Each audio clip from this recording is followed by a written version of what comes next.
Bom dia, meus amores. Espero que esteja tudo bem com vocês. A Prof quer deixar registrado esse devocional.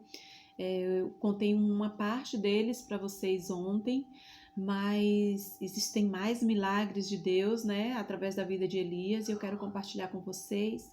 Então, a gente viu, né, que essa história está lá registrada na Bíblia, na Palavra de Deus, no livro de 1 Reis, capítulo 17. Eu quero ler aqui três versículos para vocês, o 3, o 4 e o 5, que diz assim: Deus falando para Elias: Retira-te daqui, vai para o oriente e esconde-te junto ao ribeiro de Querite, que está diante do Jordão. E há de ser que beberás do ribeiro, e eu tenho ordenado aos corvos que ali te sustentem. Foi, pois, e fez conforme a palavra do Senhor, porque foi e habitou junto ao ribeiro. Então Deus aqui está falando para Elias, depois de Elias ter tido um encontro com o rei Acabe. Você sabe, a gente sempre tem compartilhado que Deus escolheu um povo, né, o povo de Israel, para ser seu. E ao longo da história, Deus levantou líderes, homens, né, para conduzirem o seu povo. Mas também nós vemos que ao longo da história, muitas vezes Israel se distanciou dos caminhos do Senhor, dos mandamentos do Senhor. E Deus sempre levantava profetas, mensageiros dele, para que alertasse o seu povo e levasse o seu povo ao arrependimento. Então, depois de Moisés, Josué, Gideão, né, quando Israel passou a ter reis, houve um rei chamado Acabe, né, que governou sobre Israel. E a Bíblia diz que esse foi um dos reis que mais desagradou a Deus, que mais desobedeceu à vontade de Deus. O rei Acabe, ele se casou com uma mulher que não fazia parte do povo de Israel, né, com Jezabel. E ela adorava a Baal e outros deuses, né? Então, o rei Acabe também começou a adorar a Baal, se esquecendo do mandamento do Senhor, de que nós devemos adorar ao único Deus, ao Deus Salvador, ao Deus Criador, o Deus dos deuses, Senhor dos senhores, ao Deus de Israel. E essa atitude do rei Acabe fez com que todo o povo de Israel também se esquecesse das leis do Senhor e passassem a adorar esse Deus, o Deus Baal. E então, Deus, descontente com aquela situação, triste com aquela situação, com aquele momento em que Israel estava passando, ele enviou o seu profeta, o seu mensageiro. Ele chamou Elias e falou: Elias, eu quero que você vá até o rei Acabe e fale para ele que se ele não se arrepender, eu vou deixar de que caia chuva sobre Israel. Vai vir um momento de seca, um momento difícil para Israel, se eles não se arrependerem. E aí Elias ficou com medo, mas Elias obedeceu à voz de Deus, porque Elias era uma pessoa que tinha um caráter transformado por Deus, né? Ele conhecia a Deus e ele era obediente à voz de Deus. Então Elias teve um encontro com o rei Acabe e falou: olha, rei, se você não se arrepender dos seus maus caminhos e voltar a adorar o único Deus de Israel, vai deixar de cair chuva sobre Israel, virá uma seca muito grande, morrerão animais, né, as plantações secarão, terá tempo de sede. E aí o rei Acabe, ao invés de ouvir a voz de Deus e obedecer, assim como Elias era obediente, ele não deu ouvidos, muito pelo contrário, ele ficou chateado, bravo com Elias. E Deus falou para Elias para que ele fosse até uma caverna próxima ao Rio Jordão e que ele ficasse ali escondido até que ele ouvisse de novo a voz de Deus. Elias mais uma vez obedeceu, ouviu, obedeceu e ficou ali naquela caverna. E eu fiquei pensando sobre essa situação de Elias. Elias permaneceu ali por 3 anos.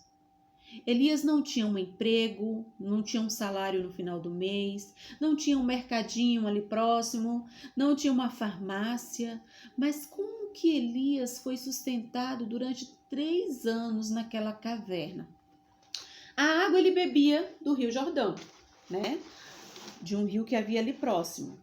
E ele era alimentado por Deus. Deus mandava provisão diária para Elias. Ele enviou corvos, né? Vocês viram lá no versículo que a prof leu, que eu vou te sustentar. Não se preocupe, não se desespere. E Deus enviou esses pássaros, esses corvos para alimentarem Elias. Todos os dias eles iam lá e levavam pão e levavam a carne. E isso é tão maravilhoso, porque nós vemos aqui o cuidado de Deus, a provisão de Deus sobre a vida daqueles que obedecem, daqueles que se submetem, daqueles que esperam no Senhor, daqueles que confiam no Senhor. Não deve ter sido fácil para Elias. Ele deve ter passado momentos de solidão, ele deve ter adoecido nesse período, mas ele ali teve o médico dos médicos ao lado dele, teve o Deus que sustenta, né, o físico, o espírito, a alma, e ali ele experimentou esse milagre do Senhor. Milagres que nós também podemos experimentar na nossa vida se nós ouvirmos, estivermos atentos à voz de Deus e obedecermos a sua palavra, assim como Elias. Mas não parou por aí. Depois de 3 anos de seca, sem chuva, né, secou o Rio Jordão. E Deus mandou que Elias se apressasse, saísse dali e fosse até uma cidade chamada Sarepta de Sidom. Lá ele encontraria uma viúva, e essa viúva cuidaria de Elias e hospedaria Elias por um tempo, até que Deus mandasse chuva de novo sobre Israel. E aí Elias mais uma vez obedeceu à voz de Deus, foi a Sarepta, e lá ele encontrou uma viúva. Essa viúva estava passando por momentos muito difíceis, porque o seu marido havia morrido, ela tinha um filho para sustentar, e ela não tinha dinheiro, não tinha salário, e ela tinha só um pouquinho de azeite na botija, um pouquinho de farinha na vasilha, e Elias se aproximou dela e falou assim: dá-me água para beber? E ela foi e deu água para Elias. Depois ele falou assim: você pode fazer um pão, um bolo para que eu possa comer e me alimentar? Aí ela falou assim: o que eu tenho? Não, sabe, eu tenho apenas um pouquinho de farinha na vasilha e eu vou fazer um bolo para meu filho e depois eu vou morrer porque a gente não tem mais com que se sustentar. E aí olha que lindo que Elias falou para a viúva: não tenha medo, tá lá em 1 Reis 17, 13 e 14. Vá para casa e faça o que eu te disse, pois assim diz o Senhor, Deus de Israel: a farinha na vasilha não se acabará e o azeite na botija não se secará, até o dia em que o Senhor fizer chover sobre a terra. Olha a promessa do Senhor sobre a casa daquela viúva, mediante a palavra do Senhor. Se ela tivesse fé e obedecesse ao Senhor, ela teria azeite na botija, farinha na vasilha, não ia faltar o alimento e o sustento para ela e para o seu filho e para sua casa. Quantas lições nós aprendemos com essa história, né? Quantas lições de fé, de esperança, de obediência, de confiança na provisão diária do Senhor sobre as nossas vidas. Depois de mais ou menos 3 anos de seca, como eu havia dito, né? O Senhor mandou de volta a chuva sobre Israel e Deus mandou que novamente Elias tivesse um encontro com Acabe. E Elias confrontou o rei e colocou ali diante do rei todos os pecados que ele estava cometendo diante do Senhor. Que ele voltasse a adorar o Deus de Israel, que ele deixasse de lado toda idolatria, né? Tudo aquilo que não agradava a Deus. E aí aconteceu mais um milagre da parte do Senhor. Acabe tinha um coração muito duro, ele não queria ouvir a voz de Deus. Então, os profetas de Baal fizeram um altar para os seus deuses e oraram e clamaram ali, pediram que os seus deuses mandassem fogo do céu sobre aquele altar. Eles clamaram incessantemente, muito, muito, até ficarem exaustos, cansados. Nada aconteceu. Foi quando Elias também levantou um altar e ele encharcou de água aquele altar. Em volta do altar ele colocou água e ele clamou ao Senhor: responde-me, ó Senhor, responde-me, para que este povo saiba que tu, ó Senhor, és Deus e que fazes o coração deles voltar para ti. E sabe o que aconteceu? Fogo do céu caiu sobre o altar e todos começaram a falar que só o Senhor é Deus, só o Senhor é Deus, que o Deus de Israel é o Deus verdadeiro, é o único Deus que merece nossa adoração, nosso louvor, a nossa confiança. E ali todos puderam contemplar as maravilhas desse Deus maravilhoso, né? Então, quando a rainha Jezabel soube das mortes aí os profetas foram queimados ali, mais de 450 profetas de Baal. Todos ali, né, viram o que o Deus verdadeiro havia operado, né? E ali eles morreram e a Jezabel ficou furiosa quando ela soube, né, e ameaçou matar Elias. Elias fugiu e Deus o guiou até o Monte Horebe, onde falou com ele, renovando as suas forças, enviando-o até Israel para eleger o próximo rei.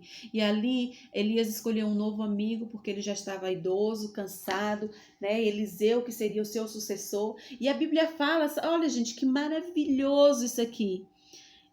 Elias foi levado aos céus num redemoinho, ele não morreu. A Bíblia diz que ele foi levado aos céus através de um redemoinho com uma carruagem de fogo, com cavalos também de fogo, separando-as. Segundo Reis 2:11 conta essa história. Assim Elias ficou com seu sucessor, assumindo e continuando o seu ministério, o ministério profético, né, de falar ao povo, de levar palavras conforme a vontade de Deus, palavras de arrependimento, palavras de esperança, porque é isso que um profeta faz. Então nós vemos como Deus protegeu a vida de Elias, como Deus cuidou mediante a sua obediência, o seu caráter, a sua fé, quantos milagres operados, e Deus continuou o mesmo. Ele quer operar milagres na sua vida, na sua casa, na vida dos seus pais, da sua família. Ele não deixará faltar farinha na vasilha, nem um azeite na botija. Confia, porque o nosso Deus, ele não muda. Ele é um Deus provedor. Ele é um Deus que cuida de nós, que nos sustenta, né? Que nos conduz em segurança. Confie nesse Deus, né? E busque esse Deus, obedeça e agradeça. Seja grato por tudo que Deus já tem feito, por todos os milagres que ele já tem realizado, por você estar vivo, por você ter uma família, por você ter uma casa para morar. Agradeça a Deus. Que Deus te abençoe e que essa lição, que esse exemplo de Elias, né, fique no nosso coração, né, permaneça no nosso coração em tempos difíceis, porque Deus vai honrar a nossa fé. Um grande beijo, fiquem com Deus, boa semana para vocês.